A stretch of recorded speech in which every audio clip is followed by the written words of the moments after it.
इतिहास की पुस्तक दूसरा भाग अध्याय 16। इतिहास की पुस्तक दूसरा भाग अध्याय 16। आसा के राज्य के 36वें वर्ष में इसराइल के राजा बाशा ने यहूदा पर चढ़ाई की और रामा को इसलिए दृढ़ किया कि यहूदा के राजा आसा के पास कोई आने जाने न पाए। तब आसा ने यहोवा के भवन और राजभवन के भंडारों में से चांदी सोना निकाल दमिश्कवासी अराम के राजा बेन्हदद के पास दूत भेजकर यह कहा कि जैसे मेरे तेरे पिता के बीच वैसे ही मेरे तेरे बीच भी वाचा बंधे। देख, मैं तेरे पास चांदी सोना भेजता हूं, इसलिए आ, इसराइल के राजा बाशा के साथ की अपनी वाचा को तोड़ दे ताकि वह मुझसे दूर हो।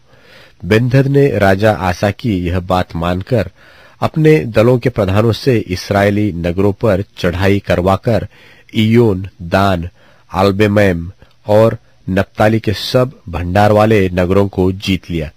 यह सुनकर बाशा ने रामा का दृढ़ करना छोड़ दिया और अपना वह काम बंद कर दिया।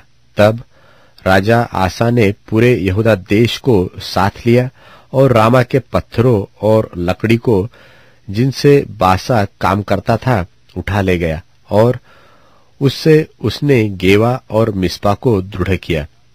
उस समय हनानी दर्शी यहूदा के राजा आसा के पास जाकर कहने लगा, तूने जो अपने परमेश्वर यहोवा पर भरोसा नहीं रखा वरन अराम के राजा ही पर भरोसा रखा है, इस कारण अराम के राजा की सेना तेरे हाथ से बच गई है। क्या कुशियों और लुबियों की सेना बड़ी न थी और क्या उसमें बहुत ही रथ और सवार न थे? तो भी तूने यहोवा पर भरोसा रखा था, इस कारण उसने उनको तेरे हाथ में कर दिया।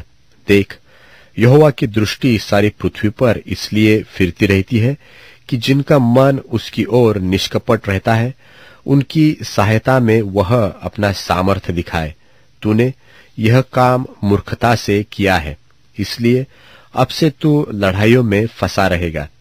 तब आसा दर्शी पर क्रोधित हुआ और उसे काठ में ठोकवा दिया, क्योंकि वह उसकी ऐसी बात के कारण उस पर क्रोधित था।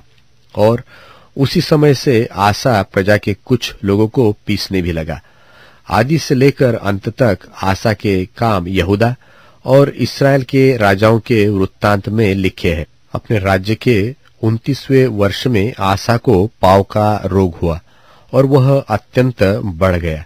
तो भी उसने रोगी होकर यहोवा की नहीं वैद्यों की ही शरण ली। निदान आसा अपने राज्य के 41वें वर्ष में मर के अपने पुरखाओं के साथ सो गया। तब उसको उसी की कब्र में जो उसने दाऊदपुर में खुदवा ली थी मिट्टी दी गई और वह सुगंध द्रव्यों और गंधी के काम के भांति भांति के मसालों से भरे हुए एक बिछौने पर लिटा दिया गया और बहुत सा सुगंध द्रव्य उसके लिए जलाया गया। द्रव्य